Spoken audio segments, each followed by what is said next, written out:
जंगल में खामोशी थी, ठंडी हवाएं चल रही थीं और बरगद के दरख्त वाला झूला खुद ब खुद हिल रहा था।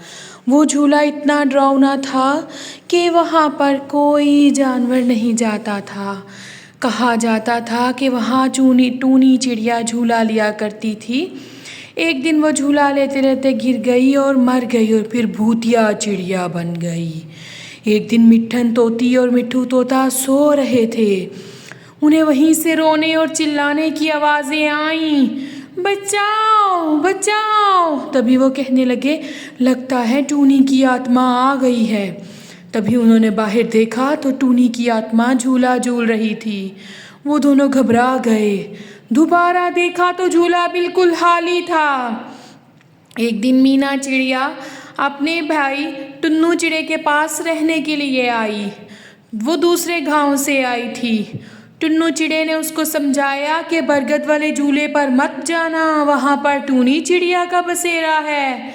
वो बोली ठीक है, लेकिन रात को जब उसको झूला देखा तो वो कहने लगी, सब सोए हैं, मैं जल्दी से झूला ले आती हूँ।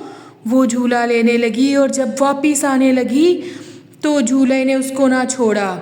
वो बेहोश होकर ज़मीन पर गिर गई। उसकी चीख पूरे जंगल में गूंज गई। मिट्ठन तोता, मिट्ठू तोता, टुन्नू चिड़ा भागकर उसके पास आए, लेकिन वो बेहोश हो चुकी थी। फिर उसको जल्दी से घर ले आए। घर आकर उसने समझाया कि आइंदा वहाँ मत जाना। कालू कौवा भी उन्हीं की तरह का हो चुका था। वो भी टूनी चिड़िया की आत्मा अब उसके अंदर आया करती थी।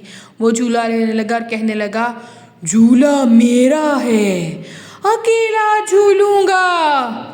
तभी सारे पक्षी बहुत परेशान हो गए कि अब क्या किया जाए। टूनी तब ने मिलकर सोचा, हम इसका झूला तोड़ देते हैं। तभी टूनी की आत्मा आकर कहने लगी, तुम लोगों ने बुरा किया मेरे साथ।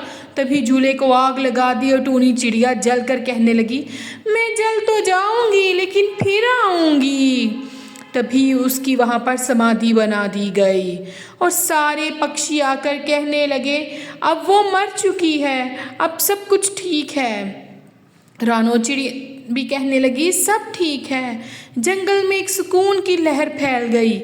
लेकिन फिर भी रात के वक्त बरगद के दरख्त के पास से ठंडी हवाएं चलती, जैसे किसी के होने का सबूत देती हों। तभी सब मिलकर नदी पर नहाने गए। रानो चिड़िया अपना मुंह धोने के लिए नदी की तरफ हुई तो उसने देखा उसका अक्स में टूनी चिड़िया है। वो घबरा गई।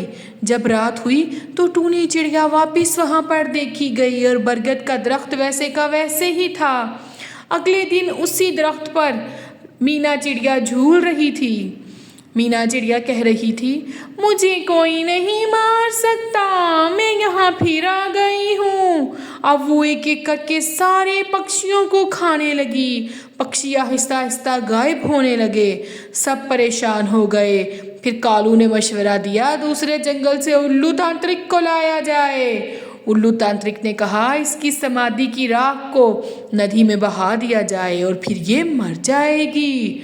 तभी वो रानो के भेष में थी। वह कहने लगी, अरे ये तुम क्या कर रहे हो, मत बहाओ इसको, कोई बचाओ बचाओ। लेकिन तभी रानो बेहोश हो गई और इसमें से टूनी की आत्मा निकल गई, क्योंकि वो ख़त्म हो गई और सारे पक्षी खुशी खुशी रहने लगे। अगर आप चैनल पर नए हैं तो चैनल को सब्सक्राइब करें।